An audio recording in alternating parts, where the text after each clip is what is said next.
লামিসার বাবা যে বলছে বিচার হবে না, আমরা সাধারণ জনগণ বলছি বিচার হবে না। কেন বিএনপির পক্ষ থেকে একটা লোক এখানে আসলো না? কেন স্বরাষ্ট্রমন্ত্রী এখানে এসে লামিসার বাবার মাথায় হাত দিয়ে বলতে পারলো না আপনার জন্য আমরা আছি? কেন আইনমন্ত্রী এসে বলতে পারলো না যে আপনার পক্ষে আমরা এই দেশের আইন সঠিকভাবে দিব?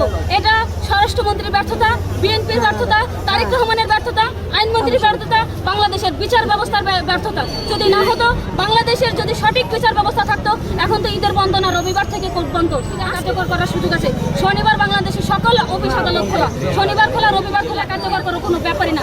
24 ঘন্টা সময় লাগে না। যে আসামি এজলাসে দাঁড়ায় জজের সামনে স্বীকার করে, তাকে কেন 10 দিনের রিমান্ডে দিতে হবে? 10 সেকেন্ডে কেন জজ বললো না? সময় এখানে রামিসার জানাজা হয়েছে, জানাজা একটা হবে কেন? জানাজা তো হবে 3টা। রামিসা কি অপরাধী ছিল? ওরা বাংলাদেশ ব্যাপী এরকম বিচার হতে দেখছে, কোথাও বিচার হয় না। এখন বিচার যদি হতো তাহলে এদেশের মানুষ ভয় পেত। আমার কথা হচ্ছে যে দেশে আইন আছে, সংবিধান আছে, 156টা অনুচ্ছেদ আছে, আমাদের বিচার বিভাগ আছে, আমাদের আইনের স্বাধীনতা আছে, তাহলে কেন এখানে বিচার হয় না? যেহেতু সরকার বলেছে আইন বিভাগ থেকে বিচার বিভাগ আলাদা করে দেওয়া হবে, বিচার বিভাগকে স্বাধীন দেওয়া হবে এবং বিচার বিভাগকে পূর্ণাঙ্গ বিচারের ক্ষমতা দেওয়া হবে। যদি এটা দেয়া থাকে, এটা বাস্তবতার প্রয়োগ থাকে, তাহলে কেন বিচার হলো না? কেন আসিয়ার দর্শককারীদের এখনো ফাঁসি হলো না? এটা আমি স্বরাষ্ট্রমন্ত্রীকে প্রশ্ন করলাম, এটা আমি আইনমন্ত্রীকে প্রশ্ন করলাম। যদি পারে, তাদের যদি যোগ্যতা থাকে, সৎ সাহস থাকে, আমার এই প্রশ্নের জবাব প্রকাশ থাকে। এটাই আমাদের বাসা। 10টা থেকে আমি এমনিতেই বের হয়েছি আমার কোচিংয়ে যাওয়ার জন্য।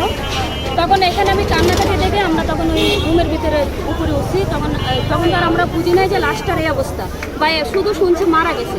উপরে উঠে তখন দরজাটা খুলছিল, পুলিশ আসার আগে আমরা গেছিলাম। আমরা যাই একদম দেখি যে মানে বালতির ভিতরে হাত, মাথাটা, দেহটা সাইডে উলঙ্গ অবস্থা করে আছে, পেটটা ফাটছে, ওরকম একটা পেটের অবস্থা হারার মানে চেষ্টা করছিল। এখন কথা হচ্ছে আসিয়া মাত্র মারা গেলে 1 বছর হয়নি, তার ভিতরে বাংলাদেশে গত 24 ঘন্টায় 6টার দর্শন। আমার কথা হচ্ছে বাংলাদেশের আইন কী করে, প্রশাসন কী করে?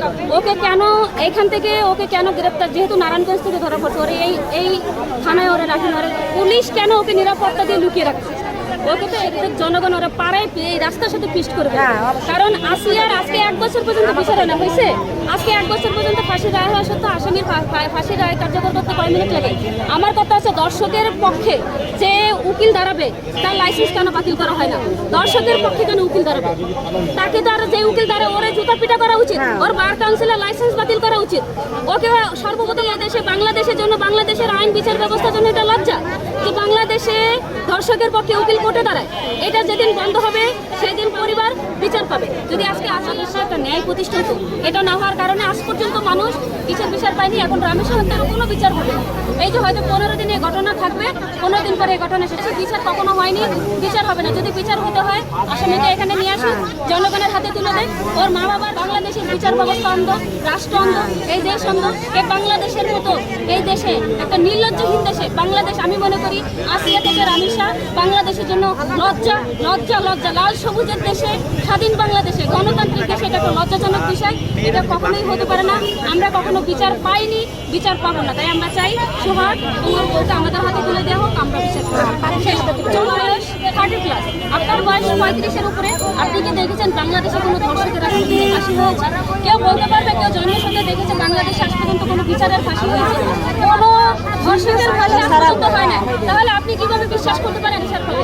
যে দেশের মানুষ, যে দেশের ধর্ষকের বাবা মাকে আদালতে ঘুরতে হয়, ধর্ষকের পক্ষে উকিল নিযুক্ত হয়, ধর্ষকের জন্য আবার একটা রায়কে আবার আপিল করা হয়, আসিয়া সেই রায় আপিল বিভাগে এখন তাহলে যে উকিল রায়টা আপিল করছে, তাহলে কি ওর মেয়ে নাই, ওর বাচ্চা নাই, ওর ঘরে সন্তান নাই? তাহলে ও কেন করলো? আজকে 1 বছর পর্যন্ত আসিয়া হত্যা মামলার যখন ফাঁসি হয়নি, তখন রামিসা হত্যা হয়েছে। কথা হচ্ছে বাংলাদেশ 92% মুসলিমের দেশ, স্বাধীন দেশ। এদেশে সরকার নির্বাচিত সরকার, 12 তারিখে এই দেশে সরকার নির্বাচিত হয়েছে, সুষ্ঠু নির্বাচনের মাধ্যমে এদেশে সরকার হয়েছে। তাহলে সুষ্ঠু আইন প্রয়োগের মাধ্যমে